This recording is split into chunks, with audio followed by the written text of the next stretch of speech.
ಓಂ ದಕ್ಷಿಣಾಮೂರ್ತಯೇ ನಮಃ. ನಿತ್ಯಭಕ್ತಿ ಕಾರ್ಯಕ್ರಮಕ್ಕೆ ಸುಸ್ವಾಗತವನ್ನು ಕೋರುತ್ತಾ ನಾವು ವಿವಾಹ ಹೊಂದಾಣಿಕೆ ಅಥವಾ ಮ್ಯಾರೇಜ್ ಮ್ಯಾಚಿಂಗ್ ಅಥವಾ ಮ್ಯಾಚಿಂಗ್ ಅಂತ ಏನು ಕರಿತೀವಿ, ವಿವಾಹ ಹೊಂದಾಣಿಕೆಗಳಲ್ಲಿ ನಾವು ಏನು ಮಾಡ್ತೀವಿ, ನಾಮಬಲ ಇರ್ಬೋದು, ಜನ್ಮ ದಿನಾಂಕಗಳ ವಿಚಾರದಲ್ಲಿರ್ಬೋದು, ಎಲ್ಲವನ್ನು ತಗೊಂಡ್ಮೇಲೆ ಸಾಮಾನ್ಯವಾಗಿ ಕೆಲವು ಕಡೆ ಕೆಲವು ವರ್ಗಗಳಲ್ಲಿ ಕೆಲವು ಕುಟುಂಬಗಳಲ್ಲಿ ಗೋತ್ರಗಳ ಬಗ್ಗೆ ಸ್ವಲ್ಪ ಗಮನ ಕೊಡ್ತಾರೆ. ಅಂದರೆ ಒಂದೇ ಗೋತ್ರದವ್ರನ್ನ ಮದುವೆ ಮಾಡ್ಕೋಬೋದಾ ಅಥವಾ ಒಂದೇ ಸರಿಗೋತ್ರದವರು ಇರ್ಬೋದಾ ಅಂತಕ್ಕಂಥ ಪ್ರಶ್ನೆಗಳು ಸಾಕಷ್ಟು ಉದ್ಭವಿಸ್ತಾ ಇರುತ್ತೆ.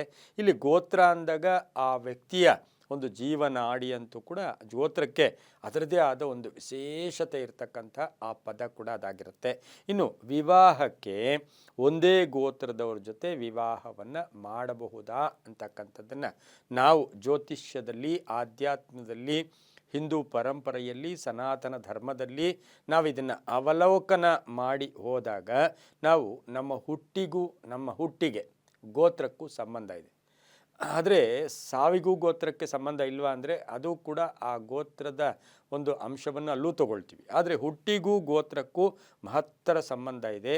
ಇನ್ನು ವಿವಾಹಕ್ಕೆ ಗೋತ್ರವನ್ನು ಹಲವಾರು ಜನ ಪರೀಕ್ಷೆ ಮಾಡೇ ಮಾಡ್ತಾರೆ. ಸಂಪ್ರದಾಯಸ್ಥರು ಅದನ್ನು ಫಾಲೋ ಮಾಡೋರು ಅದನ್ನು ನೋಡ್ತಾರೆ. ಗೋತ್ರ ಅಂದಾಗ ನಾವು ಇಂಗ್ಲೀಷಲ್ಲಿ ಹೇಳ್ತಾ ಇದ್ವಿ, ನಾನು ಸೈನ್ಸ್ ಗ್ರ್ಯಾಜುಯೇಟ್, ಸೈನ್ಸು ಓದಿರೋನೇ ಆಗಿರೋದ್ರಿಂದ ಹೇಳ್ತೀನಿ, ಕ್ರೋಮೋಸೋಮ್ಸ್ ಅಂತ ಕರೀತಾ ಇದ್ರು. XY ಕ್ರೋಮೋಸೋಮ್ಸ್, XX ಕ್ರೋಮೋಸೋಮ್ಸ್ ಅಂತಕ್ಕಂತಹ ಒಂದು ಪದಗಳು ನಾವು ಓದುವಾಗ ನಮಗೆ ಬರ್ತಾಯಿತ್ತು.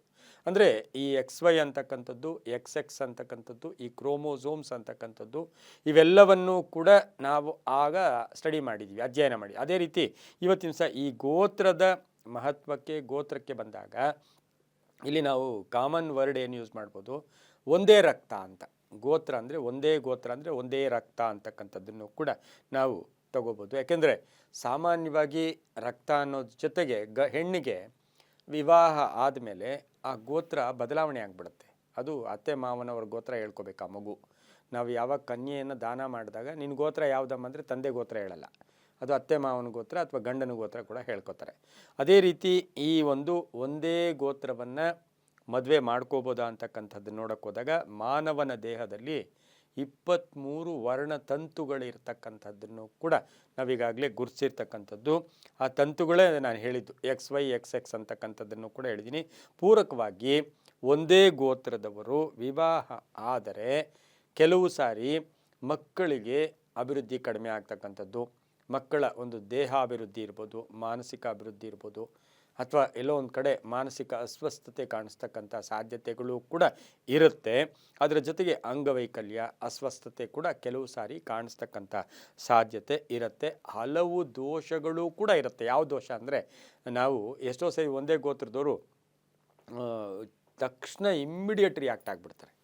ಕೋಪ ಮಾಡ್ಕೊಳ್ಳೋಕೆ ಹೋಗ್ಬಿಡೋದು, ನೀನೆಷ್ಟು ನಾನೆಷ್ಟು, ಸ್ವಾವಲಂಬನೆಯನ್ನು ಪ್ರದರ್ಶನ ಮಾಡ್ಕೊಳ್ತಕ್ಕಂಥದ್ದು, ಇದೆಲ್ಲವೂ ಕೂಡ ಇರೋದ್ರಿಂದ ಒಟ್ಟಾರೆಯಾಗಿ ಫಲಶ್ರುತಿ ಅಂದರೆ ಫಲ ಏನು ಹೇಳ್ಬೋದು ಅಂದರೆ, ಒಂದೇ ಗೋತ್ರದವರು ವಿವಾಹ ಆಗ್ತಕ್ಕಂತಹದ್ದು ಅಷ್ಟು ಶುಭ ಅಲ್ಲ.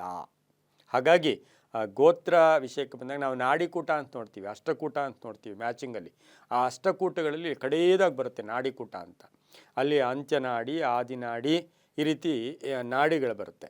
ಆ ನಾಡಿಗಳು ಬಂದಾಗ ಒಂದೇ ನಾಡಿ, ಅಂತ್ಯನಾಡಿ ಆದಿನಾಡಿ ಬಂದಾಗ ಅಥವಾ ಆದಿನಾಡಿ ಅಂತ್ಯನಾಡಿ ಬಂದಾಗ ಈ ರೀತಿ ಒಂದೇ ನಾಡಿಗಳು ಬಂದರೆ ನಾವು ಹೇಳ್ತೀವಿ ಸಂತಾನಕ್ಕೆ ಸ್ವಲ್ಪ ಏರುಪೇರಾಗ್ತಕ್ಕಂಥ ಸಾಧ್ಯತೆ ಇರುತ್ತೆ. ಇದೆಲ್ಲ ಇದ್ದು ಆಗುತ್ತೆ ಅಂದರೆ ಅದು ಬೇರೆಯ ಒಂದು ಕಾರಣಗಳು ಕೂಡ ಇರ್ತಕ್ಕಂಥ ಸಾಧ್ಯತೆ ಇರೋದ್ರಿಂದ ಒಂದೇ ಗೋತ್ರದವರು ವಿವಾಹ ಆಗೋದಕ್ಕೆ ಸ್ವಲ್ಪ ಹಿಂದು ಮುಂದೆ ನೋಡಿ ಅದನ್ನು ವಿಚಾರಣೆ ಮಾಡ್ಕೊಂಡು ಕರೆಕ್ಟಾಗಿ ನೋಡಿ ಮಾಡಿಕೊಂಡ್ರೆ ಒಳ್ಳೆಯದು ಅಂತ ಹೇಳ್ತಾ, ಆದರೆ ಒಂದೇ ಗೋತ್ರದವರು ಶುಭ ಕೂಡ ಅಲ್ಲ ಅಂತ ಹೇಳ್ತಾ, ಎಲ್ಲವೂ ಕೂಡ ನಂಬಿಕೆ ಆಧಾರದಲ್ಲಿ ಸರ್ವೇ ಜನ ಸುಖಿನೋ ಭವಂತು, ಸಮಸ್ತ ಸನ್ಮಂಗಳಾನಿ ಭವಂತು.